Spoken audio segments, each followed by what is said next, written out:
ಸಚ್ಚಿದಾನಂದ ರೂಪಾಯ ಶಿವಾಯ ಬ್ರಹ್ಮಣೇ ನಮಃ.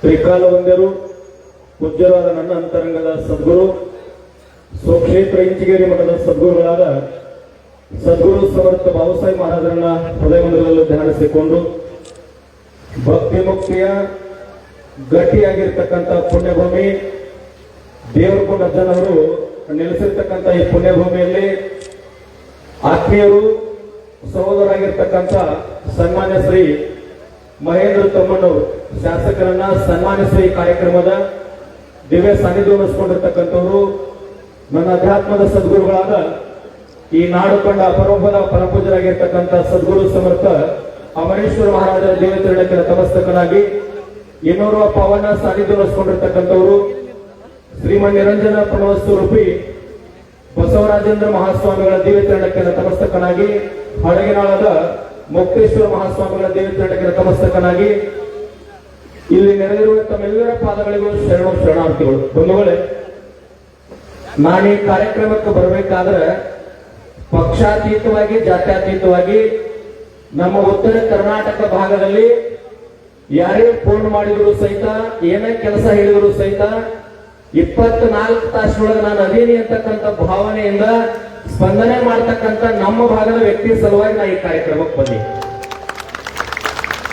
ಯಾವುದೇ ಪಕ್ಷ ಬೇಡ. ಗುರುಲಾಪುರದ 9 ದಿನ ಹೋರಾಟ ನಡೆದಾಗ ಕರ್ನಾಟಕದ ಯಾವುದೇ ರಾಜಕಾರಣಿ, ನಮ್ಮ ಮಾತು ಕೆಲವು ನೇರಿರ್ತಾವ ಅಂತ ತಿಳ್ಕೋಬೇಡ, ಯಾವುದೇ ರಾಜಕಾರಣಿ ಬರಬೇಕಾದ್ರೆ ಹಿಂದೆ ಮುಂದೆ ನೋಡಿದ್ರು ವೇದಿಕೆ ಬರ್ಬೇಕಾದ್ರೆ ಆ ಪಕ್ಷ ಈ ಪಕ್ಷ ಹೈಕಮಾಂಡ್ ಅವ್ರು ಹಂಗ ಹೇಳ್ತಾರ ಇವ್ರು ಹಂಗ ಹೇಳ್ತಾರ ಅವ್ರು ತಡಿತಾರ ಅಂತೇಳಿ ಬಹಳ ಜನರ ಭ್ರಮೆ ಒಳಗಿತ್ತು. ಅದೆಲ್ಲವನ್ನ ದಾಟಿ ನಮ್ಮ ಭಾಗದ ರೈತರು ಕುಂತಾರ, ಗುರುಜಿಯವರು ಕುಂತಾರ ಅಂತ ಹೇಳಿ ಅಭಿಮಾನದಿಂದ ಫೋನ್ ಮಾಡಿ ನಾನು ಬರ್ತೀನಿ ಅಂತ ಬಂದಿರ್ತಕ್ಕಂಥ ನಮ್ಮ ಭಾಗದ ಜನಪ್ರತಿನಿಧಿ ಅಂದ್ರೆ ಮಹೇಂದ್ರ ತಮ್ಮನವರು. ನಾನು ಯಾಕೆ ಹೆಮ್ಮೆಯಿಂದ ಹೇಳ್ತೀನಿ, ಯಾವುದೇ ರಾಜಕೀಯ ಕಾರ್ಯಕ್ರಮಕ್ಕೆ ಹೋಗೋದಿಲ್ಲ, ಯಾವುದೇ ಪಕ್ಷ ಸಂಬಂಧ ಯಾವುದೇ ಅಧ್ಯಾತ್ಮ ಕಾರ್ಯಕ್ರಮದಾಗ ಭೇಟಿ ಆದ್ರೆ ಮಾತ್ರ ಕಾರ್ಯಕ್ರಮ. ಆದ್ರೆ ಇವತ್ತು ಅವರು ಶಾಸಕರು. ನಾ ಯಾಕೆ ಬಂದೀನಿ ಅಂತಂದ್ರ ಬುದ್ಧಿ 50,000 ರೂಪಾಯಿ ತಂದಲ್ಲಿ ಕೊಟ್ಟು ನಮ್ಮ ಜೊತೆ ಟ್ಯಾಕ್ಟರ್ ಡಬ್ಬೆ ಮಳೆ ಕುಂದ್ರು 2 ದಿನ ಬಂದ್ರು, ಮತ್ತೆ ಶಿವಾನಂದ ಪಾಟೀಲ್ ಬಂದಾಗ ಬಂದ್ರು. ಸರ್ಕಾರ ಮಟ್ಟದೊಳಗೆ ಏನಾರೇ ಮಾತಾಡೋದ್ರೆ ನಾನು ಬರ್ತೀನಿ ಅಂತ ಹೇಳಿ ಗಟ್ಟಿಯಾಗಿ ಯಾವುದೇ ಫ್ಯಾಕ್ಟರಿ ಮಾಲಕಿಗೆ, ಯಾವುದೇ ರಾಜಕಾರಣಿಗೆ, ಯಾವುದೇ ಹೈಕಮಾಂಡಕ್ಕೆ ಹೆದರ್ಲಾರ್ದ ನನಗ ರೈತರು ಮುಖ್ಯ ಅಂತ ಬಂದಿರತಕ್ಕಂತ ಏಕೈಕ ರಾಜಕಾರಣಿ ಅನ್ನೋದಕ್ಕಿಂತ ಅವ್ರು ಯಾರು ಹೇಳಿದಾರಲ್ಲ, ನಮ್ಮ ಮೊದಲಿಗೆ ಮಾರಾದ್ರು ಮಣ್ಣಿನ ಮಗ ಅಂತ ಹೇಳಿ. ನಿಮಗೆ ಒಂದು ಹೇಳ್ತೀನಿ, ಮಣ್ಣಿನ ಮಗ ಅನ್ನೋದಕ್ಕಿಂತ ನಮ್ಮೆಲ್ಲರ ಮಧ್ಯೆ ಇರತಕ್ಕಂತ ಸಾಮಾನ್ಯ ರೈತನ ಮಗನಾಗಿ ರೈತರ ಜೊತೆ ಯಾವ ರೀತಿ ಇರಬೇಕಂತದನ್ನ ಈ ಭಾಗದ ರಾಜಕಾರಣಿಗಳು ನೋಡಿ ಕಲಿಬೇಕು. ನನಗೊಂದು ಮಾತು, ಅವರು ಶಾಸಕರಾದ ಕೆಲವು ಜನ ಮಾತಾಡ್ತಾ ಇದ್ರು, ಸಾಹೇಬ್ರ ನಿಮ್ ಬಗ್ಗೆ ತಮ್ಮಣ್ಣವ್ರು ಸಾಹೇಬ್ರ ಆದ್ರೆ ಕುರ್ಚಿ ಮತಕ್ಷೇತ್ರದಾಗ ಏನೇನೋ ಆಗ್ತದೆ ಏನೇನೋ ಆಗಿಲ್ಲ. ಕರ್ನಾಟಕದೊಳಗೆ ಶಾಂತಿ ಪ್ರಿಯ ಮತಕ್ಷೇತ್ರ ಯಾವ್ದಾಗಿದ್ರೆ ಅದು ಕುರ್ಚಿ ಮತಕ್ಷೇತ್ರ. ಸತ್ಯವನ್ನು ಮಾತಾಡಬೇಕು. ಯಾವುದೇ ಪಕ್ಷ ಇರಲಿ, ಧರ್ಮ ಜಾತಿ ಯಾವುದೂ ಸಂಬಂಧ ಇಲ್ಲ. ಜನರಿಗಾಗಿ ಸೇವೆ ಮಾಡಬೇಕು, ಜನರಿಗಾಗಿ ಕೆಲಸ ಮಾಡಬೇಕು. ಇವತ್ತು ಸಾಮಾನ್ಯ ವ್ಯಕ್ತಿ ಹೋದ್ರು ಸಹಿತ ನನ್ನೊಂದು ಗ್ರಂಥಾಲಯ ಐತಿ, ಮನೆ ಐತಿ, ಅವ್ರ ಪರಿಚಯ ಇವ್ರ ಪರಿಚಯ ಯಾವುದೂ ಸಂಬಂಧ ಇಲ್ಲ. ನಾ ಬಹಳ ಜನ ರೈತರನ್ನು ಕಳಿಸಿಕೊಟ್ಟಿರ್ತೀವಿ. ಯಾವುದೇ ಕೆಲಸಕ್ಕೆ ಫೋನ್ ಹಚ್ಚಿದ್ರೆ ಸಹಜವಾಗಿ ಸ್ಪಂದನೆ ಮಾಡ್ತಕ್ಕಂಥದ್ದು. ಇದು ಇನ್ನೂ ಒಂದು ನೇರ ಮಾತು ಹೇಳ್ತೀನಿ, ದೇವರಕೊಂಡ ಅಜ್ಜನ ನೆಲದೊಳಗ ಮುಗುಲು ಕೊಡದ ಎಲ್ಲಾ ನೀರು ಇರ್ತಕ್ಕಂಥ ಈ ಪುಣ್ಯ ಭೂಮಿ ಒಳಗ ಅಹಂಕಾರಲೆ ಮೆರೆದವ್ರು ಬಹಳ ಜನ ಮಣ್ಣಾಗಿ ಹೋಗ್ಯಾರ. ಸಮಾಧಾನ ಇದ್ದವರು, ಶಾಂತಿಯಿಂದಿದ್ದವರು, ಅಧ್ಯಾತ್ಮ ತಳನಿಮೆಗಿದ್ದವರು ಬಿದ್ದಾಗೂ ಸಹಿತ ಎಲ್ಲಾ ನಿಂದಪ್ಪ ಅಂತೇಳಿ ಮಾನವೀಯತೆಯಿಂದ ಯಾರು ಅದಾರ ಅವ್ರ ದೇವ್ರ ಕೊಂಡಂತ ಎಂದೂ ಕೈ ಬಿಟ್ಟಿಲ್ಲ. ಇವತ್ತು ನೀವೆಲ್ಲ ಇಲ್ಲಿ ಕುಡಿಯಲ್ಲ, ಇದು ಶಾಸಕರ ತಾಕತ್ತು, ಭಕ್ತಿ ತಾಕತ್ತಲ್ಲಿ ಗಿಡ ಸಾಕ್ಷಿ ಅದ. ನಾ ಏನ್ ಬಹಳ ವಿಷಯ ಹೇಳಂಗಿಲ್ಲ, ಒಂದು ಮಾತನ್ನ ತಮಗೆ ಹೇಳ್ತೀವಿ. ದೇವರ ಕೊಂಡ ಅಜ್ಜನ ಪುಣ್ಯಭೂಮಿ ಅದ. ಬಹಳ ಜನ ಕಾಲಜ್ಞಾನ ಹೇಳೋಗ್ಯಾರ. ಅಮರೇಶ್ವರ ಮಹಾರಾಜರ ಪಾದಕ್ಕೆ ಬಿದ್ದು ನಾವೊಂದು ಏನು ವಿನಂತಿ ಮಾಡ್ಕೊಳ್ತೀನಿ ಅಂದ್ರೆ, 1947 ಈ ದೇಶಕ್ಕೆ ಸ್ವಾತಂತ್ರ್ಯ ಸಿಕ್ಕದಂತ ಬಹಳ ಜನರ ತಲೆ ಒಳಗದ. ಆ ಎಲ್ಲ ಬ್ರಿಟಿಷರೆಲ್ಲ ಹೋಗ್ಯಾರ ಅಂತ ನಮ್ಮ ತಲೆ ಒಳಗದ. ಬುದ್ಧಿ ನಮ್ಮಲ್ಲಿನ ಬಹಳ ಜನ ಬ್ರಿಟಿಷರ್ ಅದಾರ, ಅವ್ರು ಹೊರಗೆ ಹಾಕ್ಬೇಕಾಗಿದೆ. ಈ ನಾಡಿಗಾಗಿ ಚೆನ್ನಮ್ಮನ ಸಂಸ್ಥಾನವನ್ನ ಸ್ವತಂತ್ರ ಮಾಡುವ ಸಲುವಾಗಿ ಗಟ್ಟಿಯಾಗಿ ಕೆಚ್ಚಲೆಯಿಂದ ಹೋರಾಡಿರ್ತಕ್ಕಂಥ ನಮ್ಮೆಲ್ಲರ ಆರಾಧ್ಯ ಹೋರಾಟ ಹೋರಾಟಗಾರರಾಗಿರ್ತಕ್ಕಂಥ ಸಂಗೊಳ್ಳಿ ರಾಯಣ್ಣ ಹಿಡಿದುಕೊಟ್ಟಿರ್ತಕ್ಕಂಥ ಒಂದು ಮನೆತನಕ್ಕ 11,000 ಎಕರೆ ಭೂಮಿಯನ್ನು ಬ್ರಿಟಿಷರು ಕೊಟ್ಟಾರ. ಅಂತದೆಲ್ಲ ಇನ್ನ ಕಸೋಬೇಕಾಗಿದೆ. ಹೆಂಗ್ರಿದು ಬುದ್ಧಿ? ಇವರೆಲ್ಲ 11,000 ಎಕರೆ ರಾಯಣ್ಣನ ಹಿಡಿದು ಕೊಟ್ಟದಕ್ಕಾಗಿ ಭೂಮಿ ಕೊಟ್ಟಾರ.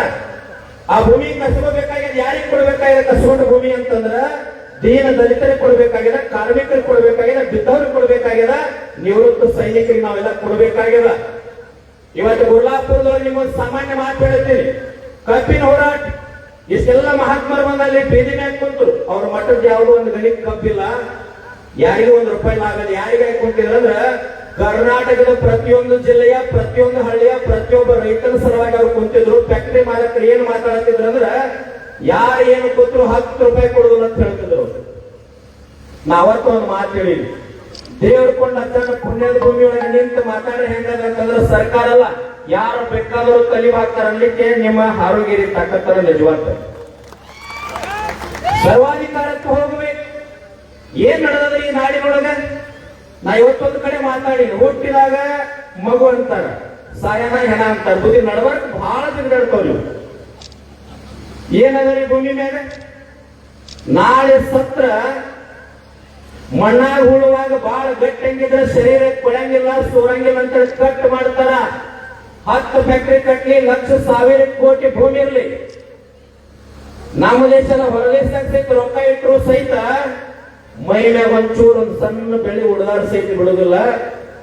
ಲೆಕ್ಕಲೆ ಬದುಕಬೇಕಾಗ್ತದ. ಯಾಕೆ ದೇವ್ರ ಕೊಂಡ ಸಣ್ಣ ಜಾಗದಾಗ ಮಾತು ಹೇಳಿ ಅಂತಂದ್ರ ಯಾರು ಕೂಡ ಕಣ್ಣೀರ್ ಹಾಕ್ಸ್ಬೇಡ್ರಿ, ಯಾರ ಬಗ್ಗೆನೂ ಟೀಕಾ ಮಾಡ್ಬೇಡ್ರಿ, ನಿಂದ ಮಾಡ್ಬೇಡ್ರಿ.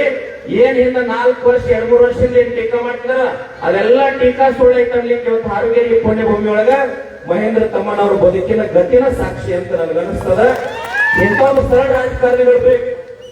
ಯಾವ ಪಕ್ಷ ಎಲ್ಲವನ್ನ ಬಿಟ್ಟು ಗುರ್ಲಾಪುರ ಹೋರಾಟದೊಳಗಾಗಿರ್ಲಿ, ಸಾಮಾನ್ಯ ಹೋರಾಟ ಸಾಮಾನ್ಯ ವ್ಯಕ್ತಿ ನೆಲದ ಮ್ಯಾಗ ಕುಂತು ರೈತರ ಸಲುವಾಗಿ ಕೊಡುವಂತ ವ್ಯಕ್ತಿ ಬೇಕು. ಅವ್ರು ಹೇಳ್ತಿದ್ರು, ಯಾವ್ದೋ ಒಬ್ಬ ರೈತ ಬೇಡ 4 ದಿನ ಆಯ್ತು ಇನ್ನ ಬಂದಿಲ್ಲ ಶಾಸಕರಂದ್ರು ಸಹಿತ ಅವ್ರು ಹೇಳಿದ್ರು, ಬೈಲಿ ಯಾರ ಸಲುವಾಗಿ? ನಮ್ಮ ಸಲುವಾಗಿ ಅಲ್ಲ, ರೈತರ ಸಲುವಾಗಿ ಬೈತಾರ ಗುರುಜಿ, ನಾನು ನಿಮ್ ಜೊತೆ ಬಂದು ಕೊಂಡಿರ್ತೀನಿ ಅಂತೇಳಿ 2 ಸಾರಿ ಕುಂತ್ರಲ್ಲ.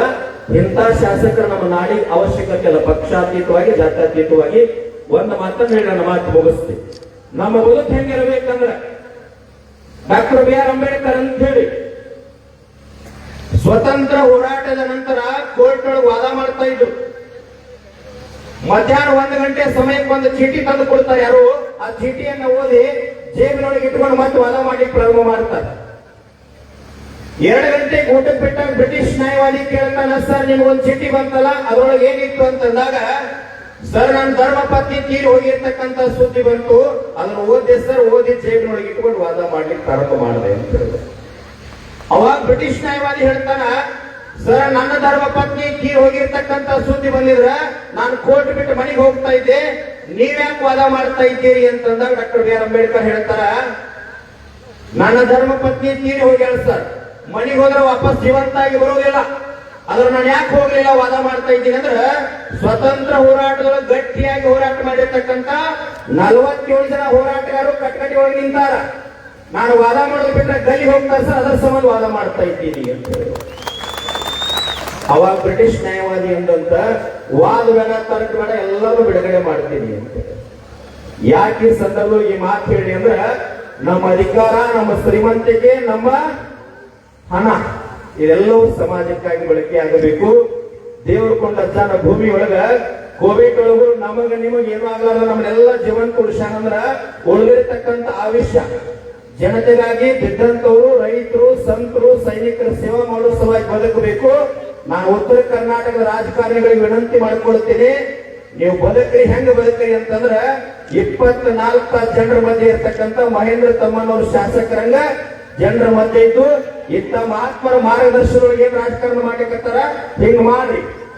ನೀವು ಶಾಸಕರಾಗ್ರಿ, ಫ್ಯಾಕ್ಟರಿ ಕಟ್ರಿ, ಸಚಿವರಾಗ್ರಿ, ಬಹಳ ದೊಡ್ಡ ದೊಡ್ಡ ಸ್ಥಾನಕ್ಕೆ ಹೋಗ್ರಿ, ಆದ್ರ ಜನರ ಕಣ್ಣೀರ್ ಒರೆಸ್ತಕ್ಕಂಥ ಕಾಯಕ ಮಾಡಿ ಅಂತ ವಿನಂತಿ ಮಾಡಿಕೊಂಡು, ದೇವರು ಕೊಂಡದ್ದನ ಆಶೀರ್ವಾದ, ಮುಗುಳು ಕೊಡದ ಎಲ್ಲಾ ಲಿಂಗರ ಆಶೀರ್ವಾದ, ಅಗ್ನಿಶಿವಗಳ ಆಶೀರ್ವಾದ, ಇಂಚಗೇರಿ ಮಠದ ಸರ್ವ ಸದ್ಗುರುಗಳ ಆಶೀರ್ವಾದ ಯಾರನ್ನಾಗಿರ್ಲಿ ಅಂದ್ರೆ ಮಹೇಂದ್ರ ತಮ್ಮನವರು ಮ್ಯಾಗ ಸದಾವು ಕಾಲ ಇರಲಿ. ಯಾಕಂದ್ರ ಕರಿಸಿದ್ದೇಶ್ವರ ಏತ್ ನೀರಾವರಿ ಯೋಜನೆ ಇವತ್ತು ಜನರಿಗಾಗಿ ಸರ್ಕಾರ ಮಟ್ಟದೊಳಗೆ ನಿರಂತರವಾಗಿ ಪ್ರಯತ್ನ ಪಟ್ಟಿದ್ದ ನೀರಾವರಿ ಯೋಜನೆಯನ್ನ ಬುದ್ಧಿ ಮಾಡಿ ಕರಿ ಈ ಕರ್ಸಿದ ಈ ಕಡೆ ಭಾಗದೊಳಗೆ ಏನ್ ನೀರಾವರಿ ಚಿಕ್ಕೋಡೊಳಗೆ ಮಣ್ಣನ್ನು ಹೋರಾಟ ಮಾಡಿದ್ವಿ. ಹೋರಾಟ ಮಾಡಿದೊಳಗೆ ಕೆಲವು ಮಂದಿ ಶಾಸಕರು ನಮ್ಮ ಮ್ಯಾಗ ಕೇಸ್ ಹಾಕಿ ಪ್ರಯತ್ನ ಮಾಡಿದ್ರು. ಇವ್ರು ಕರೆದ್ರೆ ನಮ್ಮ ಜೋಡಿನ ಬಂದು ಕೂತು ಬಿಡ್ತಾರೆ. ಹೆಗರಿ ಬಿಟ್ಟಿ ಕೆಲವು ಮಂದಿ ಎಲ್ಲರೂ ಕೇಸ್ ಹಾಕ್ತಾರೆ ನಮ್ಮ ಮ್ಯಾಗ. ಇವ್ರು ಕರೆದ್ರೆ ನಮ್ಮ ಜೊತೆ ನಾನು ಹೋರಾಟಕ್ಕೆ ಬರ್ತೀನಿ ಅಂತ ನಮ್ಮ ಜೊತೆ ಬಂದುಕೊಂಡಿರ್ತಾರಲ್ಲ. ಭಾಗದೊಳಗೆ ಎಲ್ಲಾ ರಾಜಕಾರಣಿಗಳು ಪಕ್ಷಾತೀತವಾಗಿ ಸರಳವಾಗಿ ಜನರ ಸೇವೆ ಮಾಡಿ ಎಲ್ಲಾ ಭಗವಂತನ ಆಶೀರ್ವಾದ ನಿಮ್ಮ ಮ್ಯಾಗೂ ಇರಲಿ, ತಮ್ಮೆಲ್ಲರ ಮ್ಯಾಗ ಸದಾವಕಾಲ ಇರಲಿ. ಮಹೇಂದ್ರ ತಮ್ಮಣ್ಣರವರು ಸದಾವಕಾಲ ಎಲ್ಲಾ ಮಹಾತ್ಮನ ಆಶೀರ್ವಾದದಿಂದ ನಿರಂತರವಾಗಿ ತಮ್ಮೆಲ್ಲರ ಕಣ್ಣೀರು ಒರೆಸ್ತಕ್ಕಂಥ ಕಾಯಕವನ್ನು ನಿರಂತರವಾಗಿ ಮಾಡಲಿ. ನಿಮ್ಮೆಲ್ಲರ ಆಶೀರ್ವಾದ ಅವ್ರ ಮೇಲೆ ಸದಾವಕಾಲ ಇರಲಿ ಅಂತೇಳಿ ನನ್ನೆರಡು ಮಾತುಗಳನ್ನು ತಮ್ಮೆಲ್ಲರ ಪಾದ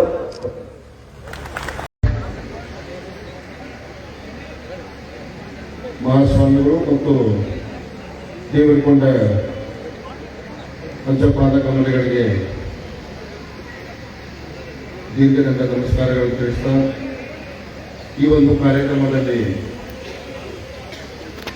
ದಿವ್ಯ ಸಾನ್ನಿಧ್ಯವನ್ನು ವಹಿಸಿರ್ತಕ್ಕಂಥ ಬಸವರಾಜೇಂದ್ರ ಮಹಾಸ್ವಾಮಿಗಳ ಪಾದ ಕಮಲಗಳಿಗೂ ನನ್ನ ನಮಸ್ಕಾರಗಳನ್ನು ತಿಳಿಸ್ತಾ ಪೂಜ್ಯ ಅಮರೇಶ್ವರ ಮಹಾಸ್ವಾಮಿಗಳು ಅವರ ಪಾದ ಕಮಲಗಳಿಗೂ ನನ್ನ ನಮಸ್ಕಾರಗಳನ್ನು ತಿಳಿಸ್ತಾ ತಪೋನಿಧಿ ಮುತ್ತೇಶ್ವರ ಮಹಾಸ್ವಾಮಿಗಳ ಪಾದ ಕಮಲಗಳಿಗೂ ನನ್ನ ದೀರ್ಘದಂಡ ನಮಸ್ಕಾರಗಳನ್ನು ತಿಳಿಸ್ತಾ ಅವರ ಅನುಪಸ್ಥಿತಿಯಲ್ಲೂ ಕೂಡ ಮಾಧುಲಿಂಗ ಮಹಾಸ್ವಾಮಿಗಳು ಮತ್ತು ಶಶಿಕಾಂತ್ ಗುರೂಜಿ ಸ್ವಾಮಿಗಳು ಕೂಡ ಬಂದು ಹೋಗಿದ್ದಾರೆ. ಎಲ್ಲದಕ್ಕಿಂತ ಹೆಚ್ಚಾಗಿ ನಡೆದಿರ್ತಕ್ಕಂಥ ಯಾವತ್ತಿಗೂ ಪೂಜ್ಯ ಕ್ಷೇತ್ರದ ರೈತ ಬಾಂಧವರೇ, ಈ ಕಾರ್ಯಕ್ರಮವನ್ನು ಆಯೋಜನೆ ಮಾಡಿರ್ತಕ್ಕಂಥ ಯಾವತ್ತಿಗೂ ನನ್ನ ಸಹೋದರ ಮಿತ್ರರೇ ಮತ್ತು ಪತ್ರಿಕೋದ್ಯಮದ ಗೆಳೆಯರು, ವಿಶೇಷವಾಗಿ ಈ ಒಂದು ಕೆಲಸ ತಗೊಂಡು ಬಂದ ಇವರೆಲ್ಲರೂ ಕೂಡಿದಾಗ ನಮ್ಮ ಪಕ್ಷದ ಕಾರ್ಯಕರ್ತರು ನನಗೇನಂದ್ರು, ಇಲ್ಲ ಒಂದು ಸತ್ಕಾರ ಸಮಾರಂಭ ಮಾಡೋಣ, ಸ್ವಲ್ಪ ಎಲ್ಲ ವರ್ಗದ ರೈತರಿಗೂ ಕೂಡ ಈ ಯೋಜನೆ ಏನಕ್ಕೆ ಅನ್ನೋದ ಒಂದು ಸ್ವಲ್ಪ ಮನವರಿಕೆ ಮಾಡೋಣ ಅಂತ ಹೇಳಿದಾಗ ನಾನು ಹೇಳಿದೆ, ನನಗೆ ಇನ್ನೊಂದು ತಿಂಗಳ ಟೈಮ್ ಕೊಡ್ರಿ, ಇನ್ನೊಂದು ತಿಂಗಳ ಟೈಮ್ ಕೊಡ್ರಿ. ಆ ಕುದುರೆ ಪೂಜೆ ಮಾಡೋದ್ರ ಜೊತೆಗೆ ಈ ರಾಜ್ಯದ ಮುಖ್ಯಮಂತ್ರಿ ಮತ್ತು ಉಪಮುಖ್ಯಮಂತ್ರಿಗಳನ್ನು ಈ ಭಾಗಕ್ಕೆ ಕರ್ಕೊಂಡು ಬರ್ತೀನಿ, ಒಂದು ತಿಂಗಳ ಟೈಮ್ ಕೊಡೋದೇ ನಾನು. ಆದ್ರೆ ಅವರ ಕೇಳಿಲ್ಲ. ಇಲ್ಲ ಇಲ್ಲ, ನಾವು ಈ ಕಾರ್ಯಕ್ರಮವನ್ನ ಮಾಡೋಣ, ನೀವು ಬೇಕಂತಂದ್ರೆ ಆ ಕುದುರೆ ಪೂಜೆ ಕಾರ್ಯಕ್ರಮಕ್ಕೆ ನಾವು ಸಾವಿರಾರು ಜನಗಟ್ಟಲೆ ಸೇರಿಸಿ ಆ ಒಂದು ಕಾರ್ಯಕ್ರಮ ಮಾಡೋಣ, ಈ ಕಾರ್ಯಕ್ರಮ ಮಾಡ್ತೀವಿ ಅಂತ ಹೇಳಿದಾಗ ಇವತ್ತು ಈ ಕಾರ್ಯಕ್ರಮ ನಿಶ್ಚಯ ಮಾಡಿದಾರ. ಅದೇ ಪ್ರಕಾರವಾಗಿ ತಾವು ಇವತ್ತು ಎಲ್ಲರೂ ಕೂಡ ಈ ಒಂದು ಕಾರ್ಯಕ್ರಮಕ್ಕೆ ಬಂದಿದ್ದೀರಿ. ನನಗ ಹೇಳಿದ್ರಿ ಇವರು, ನೀವು 1 ಗಂಟೆ ಮಾತಾಡ್ಬೇಕಾಗತ್ತೆ, ನಿಮ್ಮ ರಾಜಕೀಯದೆಲ್ಲ ನೀವು ಹೇಳ್ಕೋಬೇಕಂತ ಹೇಳಿದ್ರಿ. ಆದ್ರೆ ನನಗೆ ಆ ಟೈಮ್ ಇಲ್ಲ ಈಗ. ಯಾಕಂತಂದ್ರೆ ಟೈಮ್ ಭಾಳ ಆಗೈತೆ. ತಮಗೆಲ್ಲ ಗೊತ್ತು 2004 ನಾನು ಚುನಾವಣೆಗೆ ಬಂದೆ, ಇನ್ನೇನು ಟಿಕೆಟ್ ಸಿಕ್ಕಿತ್ತು ಅನ್ನೋ ಒಂದು ಸಂದರ್ಭನೂ ಇತ್ತು. ನಾಮಿನೇಷನ್ನು ದಂಗೆಯಾಗಿ ಮಾಡಿದ್ದು, ಅದರ ಕಡಿ ಒಂದು ಮೂಮೆಂಟ್ನಾಗ ಟಿಕೆಟ್ ತಪ್ಪುವಂಥದ್ದಾಯ್ತು. ಆ ಟಿಕೆಟ್ ಸಿಕ್ಕಿತ್ತು ಅಂದ್ರೆ ನಾನು ಅವತ್ತನೇ 2004 MLA ಆಗ್ತಿದ್ವಿ. ತಮ್ಮೆಲ್ಲ ಇನ್ನೊಂದು ಮತ್ತು 8ರಲ್ಲಿ ನಾನು ನಿಮ್ಮೆಲ್ಲ ಆಶೀರ್ವಾದದಿಂದ ನಾನು ಅವತ್ತೂ ಕೂಡ ಸ್ಪರ್ಧೆ ಮಾಡುವಂಥದ್ದಾಯ್ತು. ತಮ್ಗೆಲ್ಲ ಅದು 8 ಆಗಿರ್ಬೋದು, 13 ಆಗಿರ್ಬೋದು, 18 ಆಗಿರ್ಬೋದು, ಏನೋ ಒಂದು ನಿಮ್ಮೆಲ್ಲ ಆಶೀರ್ವಾದ 2023 ಚುನಾವಣೆಯಾಗ ನೀವೆಲ್ಲ ನನಗೆ ಆಶೀರ್ವಾದ ಮಾಡಿ. ಯಾಕಂತಂದ್ರೆ ನಮ್ಮ ಪರಿಸ್ಥಿತಿ ಬಹಳ ಕೆಟ್ಟಿತ್ತವ. ಸಾಕಷ್ಟು ಜನಕ್ಕೆ ನಾನು ಏನ್ ಅನ್ನೋದು ನಿಮ್ಗೆ ಈಗ ಅರ್ಥ ಆಗಿರ್ಬೇಕು. ಯಾಕಂದ್ರೆ ಆ ಒಂದೇ ಟೈಮ್ನಾಗ ನನ್ನ ನೀವು ಯಾರು ಅರ್ಥ ಮಾಡ್ಕೊಂಡಿದ್ದಿಲ್ಲ. ಬಹಳಷ್ಟು ನನ್ನ ಬಗ್ಗೆ ನೀವು ತಪ್ಪು ಕಲ್ಪನೆದಾಗಿದ್ರಿ. ಆ ಒಂದು ರಾಜಕಾರಣ ಮಾತಾಡೋದು ಬೇಡ, ಬಟ್ ಅವ್ರು ಮಾತಾಡಿದ ಒಂದು ಕೆಲವೊಂದು ಮಾತುಗಳು ನಾವು ಹೇಳ್ಬೇಕಾಗತ್ತಿ. ಇದೇ ಒಂದು ವೇದಿಕೆ ಮ್ಯಾಗ ಕಡಿಯುವಂತ ಚುನಾವಣೆ ಕಡಿಯುವಂತ ದಿನ 2023 ನಾಳೆ ಚುನಾವಣೆ ಐತಿ, ನಾಳೆ ಚುನಾವಣೆ ಐತಿ. ಇವತ್ತು ಅದೇ ಒಬ್ಬ ವ್ಯಕ್ತಿ ಮಾತಾಡ್ತಾನ, ಅವ್ನು ನೀವೆಲ್ಲಾದ್ರೂ ಆಚೆ ಕಳಿಸಿರಿ ಅಂತಂದ್ರೆ ಹಾಳುಗಿರಿ ಸುಟ್ಟು ಬಿಡ್ತಾನಂತ ಒಂದು ಮಾತು ಮಾತಾಡೋ ತಮ್ಗೆಲ್ಲ ಗೊತ್ತಿರುವಂತದ. ಯಾಕಂದ್ರೆ ನಾವು ಸುಳ್ಳು ಜಾಸ್ತಿ ನಂಬ್ತೀವಿ. ನಾವು ಸುಳ್ಳು ಜಲ್ದಿ ಮನುಷ್ಯಗೆ ಹತ್ತಾಗ್ಯದ, ಸತ್ಯ ಯಾವತ್ತು ಸ್ವಲ್ಪ ಲೇಟ್ ಆಗಿ ಗೊತ್ತಾಗತ್ತಿ. ಹೀಗಾಗಿ ನೀವು ಈಗ ನನ್ನ ಅರ್ಥ ಮಾಡ್ಕೊಂಡಿರ್ಬೋದು. ಇವತ್ತು ನೀವು ನಮ್ಮ 2 ಪೊಲೀಸ್ ಸ್ಟೇಷನ್ ಬರ್ತಾವ. ಇವತ್ತು ನಿಮ್ಗೆ ಯಾವಾಗ ಬೇಕಾದಾಗ ಹೋಗಿ ಪೊಲೀಸ್ ಸ್ಟೇಷನ್ದಾಗ ಕೇಳ್ಕೊರಿ. 10 ವರ್ಷ ಒಳಗೆ ಈ ಸ್ಟೇಷನ್ದಾಗ ಎಷ್ಟು ಕಂಪ್ಲೇಂಟ್ ಆಗಿದ್ದವು, ಯಾವ್ಯಾವ ಸೆಕ್ಷನ್ದಾಗ ಕಂಪ್ಲೇಂಟ್ ಆಗಿದ್ದವು, ನಾನು 2.5 ವರ್ಷ ಒಳಗೆ ಏನು ಸೆಕ್ಷನ್ ಕಂಪ್ಲೇಂಟ್ ಆಗ್ಯಾವ, ಯಾಕೆ ಎತ್ತರ ಬಗ್ಗೆ ಕಂಪ್ಲೇಂಟ್ ಆಗ್ಯಾವ ನೀವು ನೋಡ್ಕೋಬಹುದು. ಅದು ಬಿಟ್ಟರೆ ನೀವೇನೋ ನನ್ನ ಚುನಾವಣೆಗೆ ಕಳಿಸಿರಿ. ಆದ್ರೆ ಎಲ್ಲ ಇವತ್ತು ಶಿಕ್ಷಣ ರಂಗದಾಗಿರ್ಬೋದು, ರಾಜಕೀಯ ರಂಗದಾಗಿರ್ಬೋದು, ಉದ್ಯಮಗಳಾಗಿರ್ಬೋದು, ಎಲ್ಲ ರಂಗದಾಗ ತನ್ನದಾದಂತ ಕೆಲವೊಂದು ಇದೆಲ್ಲ. ಆದ್ರೆ ನನಗೆ ಕೇಳಿದ ಮಟ್ಟಿಗೆ ನನ್ನ ಏನ ಈ ರಾಜಕೀಯ ಚುನಾವಣೆ ಒಂದು ವ್ಯವಸ್ಥೆ ಒಳಗಿದ್ದಲ್ಲ, ಈ ಸನ್ಮಾನಕ್ಕೆ ತಮ್ಮ ಅವಮಾನಗಳು ಬಹಳ ಇರ್ತಾವೆ. ರಾಜಕಾರಣದಾಗ ಬಹಳ ಇರ್ತಾವ. ನೀವು ಆರಿಸಿ ಕಳಿಸಿದ ನಂತರನು ನಮ್ಮನ್ನ ಯಾರು ಕೈ ಹಿಡಿದು ಕರ್ಕೊಂಡು ಹೋಗಿ ಈ ಕೆಲಸ ಮಾಡ್ಕೋ, ಈ ಕೆಲಸ ಮಾಡ್ಕೋ, ಇದು ಬರ್ತೈತಿ ಅನ್ನುವಂಥವ್ರು ಯಾರು ಇರಂಗಿಲ್ಲ ರಾಜಕಾರಣದಾಗ. ನಾವೇನು ಮಾಡಬೇಕು, ನಾವ ವಿಚಾರ ಮಾಡಬೇಕು, ನಾವ ಮಾಡಬೇಕು. ನಮ್ಗೆ ಯಾರೋ ಬಂದ ಹಿಂಗ್ ಮಾಡ್ರಿ ಹಿಂಗಾಕತಿ ಅನ್ನುವಂಥದ್ದು ಈ ರಾಜಕಾರಣದಾಗೂ ಯಾರು ಹೇಳಂಗಿಲ್ಲ, ಬೇರೆ ಒಂದು ಇದ್ರೊಳಗೂ ಯಾರು ಹೇಳಂಗಿಲ್ಲ. ನಾನು ಯಾಕಂತಂದ್ರೆ ನೀವು 25,000 ನನ್ನ ಲೀಡ್ಗೆ ಕಳಿಸಿದ್ರಿ. ಇವತ್ತು ನನ್ನದಾದಂತ ಕೆಲವೊಂದು ಸಿದ್ಧಾಂತ ಇಟ್ಕೊಂಡು ನಾನು ರಾಜಕಾರಣ ಮಾಡ್ತೀನಿ. ನಾನು ಶಿಕ್ಷಣಕ್ಕೆ ಹೆಚ್ಚಿಗೆ ಒತ್ತು ಕೊಡಬೇಕು, ನೀರಾವರಿಗೆ ಹೆಚ್ಚಿಗೆ ಒತ್ತು ಕೊಡಬೇಕಂತ ಹೇಳಿ ನನ್ನ ಮೊದಲಿಂದಲೂ ನನ್ನ ರಾಜಕಾರಣ ಬರೋಕ್ಕಿಂತಲೂ ನನ್ನ ಕನಸು. ಅದನ್ನು ಮಾಡಬೇಕಂತಂದ್ರೆ ನಾವು ಪ್ರಯತ್ನ ಮಾಡಬೇಕು, ಹೋಗಿ ಕೇಳಬೇಕು, ಒಂದ್ಸಲ ಬಿಟ್ಟು 10 ಸಲ ಹೋಗ್ಬೇಕು, ಕೈಕಾಲು ಬಿಡಬೇಕು. ಯಾಕಂತಂದ್ರೆ ನಮ್ಮ ರಾಜಕೀಯ ಹಿನ್ನೆಲೆ ಇಲ್ಲ. ರಾಜಕೀಯ ಹಿನ್ನೆಲೆ ಇಟ್ಟು ಕೇಳೋರಿರ್ತಾರ, ನೀವು ಹಿಂಗೆ ಮಾಡಪ್ಪ ಅಂತ ಹೇಳ್ತಿರ್ತಾರೆ. ಆದ್ರೆ ನಮ್ಮ ರಾಜಕಾರಣ ಹಿನ್ನೆಲೆ ಏನೂ ಇಲ್ಲ. ಯಾಕಂದ್ರೆ ನಮ್ಮ ಮನೆ ಒಳಗೆ ಗೊತ್ತೈತಿ, ನೀವು ಅಧಿಕಾರಿಗಳದಾರ, IAS ಆಫೀಸರ್ ಅಧಿಕಾರಿಗಳದಾರ, ಎಲ್ಲ ಮಾಸ್ತರ್ಗಳು, ದೊಡ್ಡ ಮಾಸ್ತರ್ಗಳು, ಯೂನಿವರ್ಸಿಟಿ ಮಾಸ್ತರ್ಗಳದಾರ. ಆದ್ರೆ ರಾಜಕಾರಣದಾಗ ಯಾರಿಲ್ಲ. ಏನೋ 2.5 ವರ್ಷ ಪ್ರಯತ್ನ ಮಾಡಿ ನಾನು ಇವತ್ತು ನಿಮ್ಗೆ ಹೇಳ್ಬೇಕು ಅಂದ್ಕೊಂಡಿದ್ದೆ. ನಾನು ಯಾವ ಡಿಪಾರ್ಟ್ಮೆಂಟ್ದಿಂದ ಎಷ್ಟು ದುಡ್ಡು ತಂದ ಲಿಸ್ಟ್ ತಗೊಂಡು ನಾನು ಹೇಳ್ಬೇಕು ಅಂದ್ಕೊಂಡಿದ್ದೆ.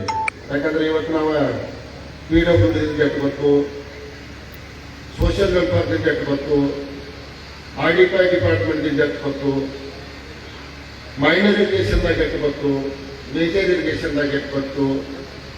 ಎಲ್ಲ ನಿಮ್ಗೆ ಲಿಸ್ಟ್ ಮಾಡ್ಕೊಂಡು ಹೇಳ್ಬೇಕಂತ ಮಾಡಿದ್ದೆ ನಾನು. ಆದ್ರೆ ನನಗೆ ಗೊತ್ತಿತ್ತು ಇದು ನಮ್ಗೆ ಟೈಮ್ ಪುರೋಟ ಆಗಂಗಿಲ್ಲ. ಆ ಬರುವಂಥದ್ದು ಮಾಡಿದಾಗ ಅದನ್ನೆಲ್ಲ ನಿಮ್ಮ ಮುಂದೆ ಇಡುವಂಥ ಕೆಲಸ ನಾನು ಮಾಡ್ತೀನಿ. ನಾನು MLA ಆದ್ವಿ. ಯಾಕಂದ್ರೆ ಈ ರಾಜ್ಯದ ಬಜೆಟ್ ತಮ್ಗೆ ಎಷ್ಟಂತ ನಮ್ಗೆ ಗೊತ್ತೈತಿ. 2024 ಮತ್ತು 25 ಸಿದ್ದರಾಮಯ್ಯ ಸಾಹೇಬ್ರ 3,71,000 ಕೋಟಿ ಈ ರಾಜ್ಯದ ಅಯ್ಯವ್ಯನ ಮಂಡನೆ ಮಾಡಿರ್ತಾರೆ. ತಮಗೆ ಗೊತ್ತಿರ್ಬೋದು, ಈ ರಾಜ್ಯದಾಗ ಪಂಚ್ ಗ್ಯಾರಂಟಿ ಕೊಟ್ಟಿದ್ದೀವಿ. ಈ ಪಂಚ್ ಗ್ಯಾರಂಟಿ ಇಟ್ಟುಕೊಂಡು ಇದನ್ನು ಇಂಪ್ಲಿಮೆಂಟ್ ಮಾಡಿ ಈ MLA ಒಳಗೆ ದುಡ್ಡು ಹೆಂಗೆ ಕೊಡ್ತಾರೋ ಅನ್ನುವಂಥದ್ದು ಆತಂಕ ನಮಗೂ ಕೂಡ ಇತ್ತು. ಯಾಕಂದ್ರೆ ಹತ್ರ 58,000 ಕೋಟಿ ರೂಪಾಯಿ ಈ ರಾಜ್ಯದಾಗ ಪಂಚ ಗ್ಯಾರಂಟಿಗಳು ಕೊಡ್ತಾರೆ. ಇವತ್ತು ನಾವು ಒಂದು ಅರ್ಥ ಮಾಡ್ಕೊಳ್ಳಿ, ಯಾಕಂದ್ರೆ ಇವತ್ತು ನಾವೆಲ್ಲ ಸೋಷಿಯಲ್ ಮೀಡಿಯಾದಾಗ ಬಹಳ ಆಕ್ಟಿವ್ ಇದೀವಿ. ನಾವು ಏನ್ ಮಾಡಿದೀವಿ ಏನ್ ಬಿಟ್ಟಿದೀವಿ ಅಂತ ಹೇಳ್ಕೊಂತ ಬಳತಕ್ಕ ಹೋಗೋಕ್ಕಿಂತನೂ ನಾವು ಪ್ರತಿನಿತ್ಯನೂ ನಾವು ಏನ್ ಮಾಡಿದೀವಿ ಏನಿಲ್ಲ ಅಂತ ಅನ್ನೋದು ನಮ್ಮ ಗಮನಕ್ಕೆ ಬರ್ತಿರ್ತದೆ. ಈ ಪಂಚ ಗ್ಯಾರಂಟಿ ಒಳಗ ನಾನು ನಿಮ್ಗ ಒಂದು ಎರಡು ಹೇಳ್ತೀನಿ. ನಾನು ಗೃಹಲಕ್ಷ್ಮಿ ಬಗ್ಗೆ ಹೇಳ್ತೀನಿ, ಗೃಹ ಜ್ಯೋತಿ ಬಗ್ಗೆ ಹೇಳ್ತೀನಿ. ನಮ್ಮ ತಾಲೂಕ ಕ್ಷೇತ್ರನ ನಮ್ಮ ತಾಲೂಕ ಹತ್ರ 1 ಲಕ್ಷ ಕಾರ್ಡುಗಳು. 1 ಲಕ್ಷ ಪ್ರತಿಯೊಂದು ಕಾರ್ಡಕ್ಕೂ ನಮ್ಮ ಸರ್ಕಾರ ಗೃಹಲಕ್ಷ್ಮಿ ಅಂತ ಹೇಳಿ 2,000 ರೂಪಾಯಿ ಕೊಡ್ಬೇಕು. ಎಷ್ಟಾಯ್ತಪ್ಪ ಅದ? ಒಂದು ತಿಂಗಳಿಗೆ 20 ಕೋಟಿ ರೂಪಾಯಿ ಆಯ್ತು. ಒಂದು ತಿಂಗಳಿಗೆ 20 ಕೋಟಿ ರೂಪಾಯಿ ಆಯ್ತು. ಒಂದು ತಾಲೂಕಿಗೆ ನಮ್ಮ ಸರ್ಕಾರ 20 ಕೋಟಿ ರೂಪಾಯಿ ಒಂದು ತಾಲೂಕಿಗೆ ಪ್ರತಿ ತಿಂಗಳು ಗೃಹಲಕ್ಷ್ಮಿ ರೂಪದಲ್ಲಿ ಕೊಡ್ತೈತೆ. ನಾನು ಮೊನ್ನೆ ಒಬ್ಬ ಲೈಮನ್ ಅದ ನಮ್ಮ ಕ್ಲಾಸ್ಮೇಟ್, ಅವನು ಬಿಲ್ ಕಲೆಕ್ಟರ್ ಅದಾನ. ಅವನು ಕೇಳ್ಯಾನ ಅಲಕ್ನೂರು ಬಿಲ್ ಕಲೆಕ್ಟ್ ಮಾಡಕ್ ಬರ್ತಾನ. ಅಲಕ್ನೂರೊಳಗ ಮಿಟ್ರಿ ಎಟ್ಟು ನಾವು ಮತ್ತಲ್ಲಿಂದ ಬಿಲ್ ಕಲೆಕ್ಟ್ ಹಾಕಕ್ಕೆ ಎತ್ತಿ ಕೇಳಿದೆ ನಾನು. 1300 ಮೀಟರ್ಗಳದಾವು. 1300 2 ಮನೆ ಮಾತ್ರ 200 ಯೂನಿಟ್ಗಿಂತ ಜಾಸ್ತಿ ಹೋಗ್ತೈತಿ. ಅದು ಎಷ್ಟು ಜಾಸ್ತಿ ಹೋಗ್ಬೇಕು ಅಂದ್ರೆ 100 ರೂಪಾಯಿ 200 ರೂಪಾಯಿ ಅಷ್ಟ ಜಾಸ್ತಿ ಹೋಗ್ತೈತಿ ಅಂತ. ಅಂದ್ರೆ ತಾವು ಅರ್ಥ ಮಾಡ್ಕೊರಿ, ಇವತ್ತು 1300 ಏನು ಮೀಟರ್ ಅದಾವ, ಯಾರು ಕೂಡ ಒಬ್ರು ಬಿಲ್ ತುಂಬಿಲ್ಲ. ಅವ್ರು 0 ಬಿಲ್ ಕೊಡ್ಬೇಕು ಸರ್ಕಾರ. ನಾನು ಅವ್ರನ್ನ ಕೇಳ್ತಿರಿಗೆ, ಈ ಬಿಲ್ ತುಂಬಕ್ಕಿಂತ ಮುಂಚೆ, ಈ ಯೋಜನೆ ಬರೋಕ್ಕಿಂತ ಮುಂಚೆ ಈ ಊರಾಗ ಬಿಲ್ ಎಷ್ಟು ತುಂಬ್ತಿದ್ರು ಅಂತ ಕೇಳಿದ್ದೆ ನಾನು. ಅಲಕ್ನೂರು ಒಂದಕ್ಕೆ ಬಗ್ಗೆ ಹೇಳ್ತೀನಿ ನಾನು. ಅವಾಗ ಅವ್ರು ಹೇಳಿದ 5 ರಿಂದ 6 ಲಕ್ಷ ರೂಪಾಯಿ ಪ್ರತಿ ತಿಂಗಳು ಈ ಊರಿಂದ ನಮಗೆ ಬಿಲ್ ತುಂಬ್ತಿದ್ರು. ಈಗ ಬರೀ 1 ಅಥವಾ 2 ಮನೆಗೆ ನಾವು 200 ಯೂನಿಟ್ ದಾಡ್ತೈತಿ. 100 ರಿಂದ 550 ರೂಪಾಯಿ ಅವ್ರಿಗೆ ಬಿಲ್ ಆಗ್ತೈತಿ ಅಂತ ಹೇಳಿ. ಇದಕ್ಕೆ ನಾವು ಅರ್ಥ ಮಾಡ್ಕೋಬೇಕು. ನಮ್ಮ ಕ್ಷೇತ್ರದಾಗ 32 ಹಳ್ಳಿದಾವ. ಅಲಕ್ನೂರು 1 ಗ್ರಾಮಕ್ಕೆ ನಾವು 5 ರಿಂದ 6 ಲಕ್ಷ ರೂಪಾಯಿ ಬಿಲ್ ತುಂಬುವಂತ ಊರಿಗೆ ಇವತ್ತು ನಾವು ಫ್ರೀಯಾಗಿ ಗೃಹಲಕ್ಷ್ಮಿ ಗೃಹ ಜ್ಯೋತಿಯನ್ನ ಈ ರಾಜ್ಯ ಜನತೆ ಕೊಡೋದು ನಮ್ಮ ಸರ್ಕಾರ. ಇದನ್ನೆಲ್ಲದ್ರ ಮೊದಲೇ ನಾನು ಅಸೆಂಬ್ಲಿ ಒಳಗೆ ಒಂದು ಕ್ವಶನ್ ಕೇಳಿದ್ದೆ. ಏನ್ ಕೇಳಿದ್ದೆಪ್ಪ ಅಂತಂದ್ರ, ಘಟಪ್ರಭಾದಲ್ಲಿ ಬರುವಂತ ನೀರ, ಅದು ಎಸ್ಪೆಷಲಿ ರಾಯಬಾಗ್ ತಾಲೂಕಿನಂತ ಬರೋ ನೀರು, ನಮಗೆ ನೀರು ಹಂಚಿಕೆ ಒಳಗೆ ಒಂದು ಸ್ವಲ್ಪ ತಾರತಮ್ಯ ಆಗತ್ತಂತೆ, ಅದನ್ನು ಬಗೆಹರಿಸಿಕೊಡ್ಬೇಕು ಮಂತ್ರಿಗಳಂತೇಳಿ ಒಂದು ಕ್ವಶನ್ ಕೇಳಿದ್ದೆ ನಾನು. ಅವಾಗ ಮಂತ್ರಿಗಳ ಆ ಒಂದು ಕ್ವಶನ್ ಕೇಳಿದಾಗ ಎದ್ದು ನಿಂತ ಹೇಳಿದ್ರು, ನಾನೇ ಅವನ್ ಭೇಟಿ ಆಗೋದು, ನೀ ಬಂದು ಭೇಟಿ ಆಗಿ ನನಗಂತ ಹೇಳಿದ್ರು. ಆ ನೀರಾವರಿ ಮೀಟಿಂಗ್ ನಡೆದಿತ್ತು. ಆ ನೀರಾವರಿ ಮೀಟಿಂಗ್ನಾಗ ಇಲ್ಲಂದ್ರೂ ಒಂದು 50 ಮಂದಿ MLA ಇದ್ದೀವಿ. 50 ಮಂದಿ MLA ಒಳಗನ ಅವತ್ತು ನನ್ನ ಕೇಳಿದ್ರವ್ರ, ನನಗ ಪ್ರತಿಯೊಬ್ಬರಿಗೂ 50 ಕೋಟಿ ರೂಪಾಯಿ ಕೆಲಸ ಕೊಡಾಕಿದ್ರು. ಪ್ರತಿಯೊಬ್ಬ MLA, ಕಾಂಗ್ರೆಸ್ ಪಕ್ಷದ MLA ಪ್ರತಿಯೊಬ್ಬರಿಗೂ 50 ಕೋಟಿ ರೂಪಾಯಿ ನಿಮ್ಮ ಏನು ನಾವು ಕೆಲಸ ಕೊಡ್ರಪ್ಪ ಅಂದಾಗ ನಾನು ಹೇಳಿದೆ, ನನಗೆ ನಿಮ್ಗೆ 50 ಕೋಟಿ ರೂಪಾಯಿ ಕೆಲಸ ಬೇಡ, ನಮ್ಮ ಪರಿಸ್ಥಿತಿ ಹಿಂಗೈತಿ, ಇಂಥ ಒಂದು ಯೋಜನೆ ಕೊಡ್ರಿ, ನಮ್ಗೆ ಬಹಳ ನಮ್ಮ ಭಾಗದ ರೈತರಿಗೆ ಅನುಕೂಲ ಆಗ್ತೈತಿ ಅನ್ನುವಂತ ನಾನು ಅವ್ರಿಗೆ ಮನವಿ ಮಾಡಿಕೊಂಡೆ. ಆ ಮನವಿ ಮಾಡಿಕೊಂಡಾಗ ಅಷ್ಟಕ್ಕ ನಿಂತದ. ನಿಂತು 1 ಸಲ ಹೋದೆ, 2 ಸಲ ಹೋದೆ. ಬಜೆಟ್ ಇನ್ನೇನು ಸಮೀಪ ಆಗಿತ್ತು. ಒಮ್ಮೆ ಕೂತಿದ್ರು, ಚೇರ್ಮನ್ ಕೂತಿದ್ರು, ಹೋಗಿ ಸರ್ ಇಂಥದ್ರಿಂದ ನಂಗೆ ಗರ್ಸಿದ್ದೇಶ್ವರ ಆತ್ಮೀರ ಅವರಿಗೆ ಸ್ವಲ್ಪ ನೀವು ಆಶೀರ್ವಾದ ಮಾಡಬೇಕು. ನಮ್ಮ ರೈತರು ಬಹಳ ಕಷ್ಟದಾಗಿದ್ದಾರೆ, ನಮಗೆ ಚೇಲೆಂಜ್ ಆಗಿರೋದ್ರಿಂದ ನಮ್ಗೆ ಸರಿಯಾಗಿ ನೀರು ಬರ್ತಾ ಇಲ್ಲ ಅಂತ ನನಗೆ ಕೇಳ್ಕೊಂಡಾಗ ಅದನ್ನ ಇಮಿಡಿಯೇಟ್ ಆಗಿ ಸಹಿ ಮಾಡಿ ಮುಂದಿನ ಪ್ರೊಸೆಸ್ ಅಧಿಕಾರಿಗಳಿಗೆ ಇದನ್ನ ಮಾಡಪ್ಪ ಅಂತ ಹೇಳಿದ್ರು. ಅವಾಗ ಒಂದು DPR ಆಗಕ್ಕೆ 25 ಲಕ್ಷ ರೂಪಾಯಿ ರಿಲೀಸ್ ಮಾಡಿದ್ರು. DPR ಆಯ್ತು. ಇವತ್ತ ಬಜೆಟ್ ಒಳಗೆ ಅನೌನ್ಸ್ ಮಾಡಬೇಕಾಗಿತ್ತು, ಬಜೆಟ್ ಒಳಗೆ ಅನೌನ್ಸ್ ಮಾಡಲಿಲ್ಲ. ಮೊನ್ನೆ ಕ್ಯಾಬಿನೆಟ್ ಒಳಗೆ ಅನೌನ್ಸ್ ಆಯ್ತದೆ, ಅದು ನಮ್ಮ ಬೆಳಗಾವಿ ಕ್ಯಾಬಿನೆಟ್ ಒಳಗೆ ಅನೌನ್ಸ್ ಆಯ್ತು. ಅದೇ ರೀತಿಯಾಗಿ ಮೊನ್ನೆ ಜಿಯೋ ಆಗೈತಿ. ಇನ್ನು ಬರುವಂತ ಒಂದು ತಿಂಗಳೊಳಗೆ ಅದನ್ನ ಗುದ್ಲಿ ಪೂಜೆ ಮಾಡುವಂತ ಕೆಲಸ ನಾನು ಕಂಪಲ್ಸರಿ ಮಾಡೇ ಮಾಡ್ತೀನಿ ಅಂತ ಹೇಳಿ ಕೇಳ್ಕೊಂಡು ಈಗ ವಿಶೇಷವಾಗಿ ನಾನು ಜಾಸ್ತಿ ಮಾತಾಡಕ್ ಹೋಗೋದಲ್ಲ. ನಾನು ಈಗಂತರೂ ಇನ್ನೊಂದು ತಿಂಗಳದಾಗ ಕೃಷಿ ದೇಶ ಆಯ್ತು, ನೀರಾವರಿ ಅಂತೂ ಒಂದು ತಿಂಗಳದಾಗ ನಾವು ಬುದ್ಧಿ ಪೂಜೆ ನಿಮ್ಮೆಲ್ಲರನ್ನೂ ಕರ್ಕೊಂಡು ಇವತ್ತು ಈ ಭಾಗದ ರೈತರನ್ನ ನಾನು ಒಂದು ಕಾರ್ಯಕ್ರಮ ಬಹಳ ಅದ್ದೂರಿಯಾಗಿ ಮಾಡ್ಬೇಕಂತ ಹೇಳಿ ನನಗೇನೋ ಒಂದು ಯೋಚನೆ ಐತಿ. ಅದನ್ನ ನಿಮ್ಮೆಲ್ಲ ಸಮ್ಮುಖವಾಗಿ ಕರ್ಕೊಂಡು ಆ ಕಾರ್ಯಕ್ರಮ ಮಾಡುವಂತ ಕೆಲಸ ನಾನು ಮಾಡ್ತೀನಿ. ಅದಕ್ಕೆ ದಯವಿಟ್ಟು ನಮ್ದೆಲ್ಲ ಆಶೀರ್ವಾದ ಇರಲಿ. ಬರುವಂತ ಜನ್ಮದಾಗ ನಿಮ್ಗೆ ಕಡಿದೊಂದು ಮಾತು ಹೇಳ್ತೇನೆ ನಾನು. ಇವತ್ತು ನೀವು ನಾವು 2.5 ವರ್ಷ ಕಳೆದಿದ್ದೀವಿ. ಈಗ ಆಲ್ರೆಡಿ ನಾವೇನ್ ಬಿಟ್ಟಿದೀವು, ಏನ್ ಕೆಲಸ ಮಾಡಿದೀವಿ, ಏನ್ ಮಾಡ್ಬೇಕನ್ನೋದು ಇನ್ನೂ ನಮ್ಮ ಕಡೆ ಕೆಲವೊಂದು ವಿಚಾರಗಳು ಅದಾವ. ನಾನು ಯಾವತ್ತೂ ಮಾಡಂಗಿಲ್ಲ, ಹೇಳಾರ್ದ ಮಾಡ್ತೀನಿ ನಾನು. ಈ ಕರಿಸಿದ್ದೇಶ್ವರಿ ನೀರಾವರಿ ಅನ್ನೋದು ನನಗೆ ಯಾರು ಹೇಳಿಲ್ಲ. ಈ ಭಾಗದಾಗ ಬಂದಿದ್ದೀನಿ ಇಂಥದ್ದು ಮಾಡಪ್ಪ, ಇಂಥದ್ದು ಮಾಡಪ್ಪ ಒಂದು 2-3 ಸಲ ಅಂದಾಗ ನಾನು ಯಾಕೋ ಒಂದು ಸಂಶಯ ರೀತಿಯಾಗಿ ನೋಡಿದ್ರು ಅವರು. ಇನ್ನು ಎಂತವ್ರದಾಗಿ ನೀವೇನ್ ಹೇಳ್ತಾನೆ ಬಿಡಪ್ಪ ಅಂತ ಹೇಳಿ ಅದಕ್ಕೆ ನಾನು ಹೇಳೋದು ಬಿಟ್ಟು ನಾವು ಅದನ್ನ ಮಾಡ್ಕೊಂಡು ತಂದನೇ ಹೇಳ್ಬೇಕಂತ ಹೇಳೋದು ಒಂದು ಕಾರಣಕ್ಕೆ ಅದನ್ನ ಮಾಡ್ಕೊಂಡು ತಂದ ನಿಮ್ಮ ಹೇಳುವಂತ ಕೆಲಸ ಮಾಡೇನಿ. ಅದಕ್ಕೆ ಬರುವಂತ ಮಾಡೋದು ಕೂಡ ನನ್ನ ಕೆಲವೊಂದು ಯೋಚನೆಗಳು ಅದಾವ. ಖಂಡಿತವಾಗಿಯೂ ಇವತ್ತು ತಾವ ಯಾಕಂದ್ರೆ ನಮ್ಗೆ 2 ವರ್ಷ ನಾವು ಒಪ್ಕೋತೀವಿ. ನಮ್ಗೆ ನಿರೀಕ್ಷೆ ಮಟ್ಟಕ್ಕೆ ನಮ್ಮ ಕ್ಷೇತ್ರದಾಗ ನಾವು ಕೆಲಸ ಮಾಡಕ್ ಆಗಿಲ್ಲ. ಯಾಕನ್ನುವಂತ ಕಾರಣಕ್ಕೆ ನಿಮ್ಗೊಂದು 2 ಉದಾಹರಣೆ ಕೂಡ ಕೊಟ್ಟಾಗ ಬರುವಂತ ನಿರ್ಮಾಣದಾಗ ನಿಮ್ದು ಏನೇ ಇರಲಿ, ನಿಮ್ದೇನೇ ಇರಲಿ. ಯಾಕಂತಂದ್ರೆ ನಾನು ನಮ್ಮ ಕೃಷಿ ಬಂದಾಗ ನಾವು ಹೆಂಗ ನಮ್ಮ ಇದನ್ನಿರ್ತೀವಿ, ನಿಮ್ಗೆ ಹೆಂಗ ಟ್ರೀಟ್ ಮಾಡ್ತೀವಿ ಅನ್ನೋದು ತಮ್ಗೆಲ್ಲ ಗೊತ್ತೈತಿ. ಅದಕ್ಕೆ ನಿಮ್ಗೆ ಬೇರೆ ಏನು ಯಾಕಂದ್ರೆ ಈಗ ಬರ್ತಾವ. ಮೊನ್ನೆ ನಮ್ಮ ನಾಯಕರು ಮಾತಾಡ್ಯಾರ, ಬರುವಂತ ನಿರ್ಮಾಣದಾಗ ಜಿಲ್ಲಾ ಪಂಚಾಯತಿ, ತಾಲೂಕ್ ಪಂಚಾಯತಿ, ಗ್ರಾಮ ಪಂಚಾಯತಿ ನಾವು ಚುನಾವಣೆ ಮಾಡಬೇಕಾಗೈತಿ. ಆವಾಗ ನಮ್ಮ ಕಡೆ ಬರುವಂತ ಕೆಲಸ ನಾನು ಮಾಡ್ತೀನಿ. ನಮ್ಗೊಂದು ತಲೆ ಒಳಗಿರ್ಲಿ, ನೀವೇನ್ ನನಗೆ 25,000 ಲೀಡ್ ಕೊಟ್ಟಿದ್ದೀರಿ, 85,000ಕ್ಕಿಂತ ಜಾಸ್ತಿ ನನಗೆ ಊಟ ಹಾಕಿದ್ದೀರಿ. ನಿಮ್ಮ ಸ್ವಾಭಿಮಾನಕ್ಕೆ ಧಕ್ಕೆ ಆಗಲಾರದ ರೀತಿ ಮುಂದಿನ ನಿರ್ಮಾಣದಾಗೂ ನಾನು ಇರ್ತೀನಿ. ಹಿಂದೂ ನಿಮ್ಗೆ ಯಾವತ್ತೂ ನಿಮಗೆ ಬೇರೆ ರೀತಿಯಾಗಿ ನೋಡುವಂತ ಕೆಲಸ ಮಾಡಿಲ್ಲ ಅಂತ ಕೇಳ್ಕೊಂಡು ಇವತ್ತು ವಿಶೇಷವಾಗಿ ನೀವೆಲ್ಲರೂ ಈ ಒಂದು ಅಭಿಮಾನ ಇಟ್ಟುಕೊಂಡು ಈ ಒಂದು ಸತ್ಕಾರ ಕಾರ್ಯಕ್ರಮಕ್ಕೆ ನೀವು ಬಂದಿದ್ದೀರಿ. ನಾನು ಏನ್ ಹೇಳ್ಬೇಕು ಅಂತಂದ್ರೆ ಇವತ್ತ ನನಗೆ ಸತ್ಕಾರ ಅಲ್ಲ, ನಿಮಗೆಲ್ಲ ಸತ್ಕಾರ. ಯಾಕಂತಂದ್ರೆ ಇವತ್ತು ನೀವು ಆಶೀರ್ವಾದ ಮಾಡ್ತಿದ್ದೀನ ಅಂದ್ರೆ ನಾನು ಹೋಗ್ತಿದ್ದಿದ್ದಿಲ್ಲ. ನೀವು ಆಶೀರ್ವಾದ ಮಾಡಿದ್ದೀರಿ ಅನ್ನುವಂತ ಕಡೆಗೆ ಪ್ರಜಾಪ್ರಭುತ್ವ ವ್ಯವಸ್ಥೆದಾಗ ಒಂದು ಕೂಡಿಸ್ಲಿಕ್ಕೆ ಬಹಳ ಮುಖ್ಯ ಇರ್ತೈತಿ. ಅದಕ್ಕೆ ಇವತ್ತು ನೀವೆಲ್ಲರೂ ಕೂಡ ನನಗೆ ಆಶೀರ್ವಾದ ಮಾಡಿ ಕಳಿಸಿದ್ರಿ ಅಂತನ್ನುವಂತ ಕಾರಣಕ್ಕೆ ನಾನು ಇವತ್ತಲ್ಲಿ ಹೋಗುವಂತದ್ದಾಗೈತಿ.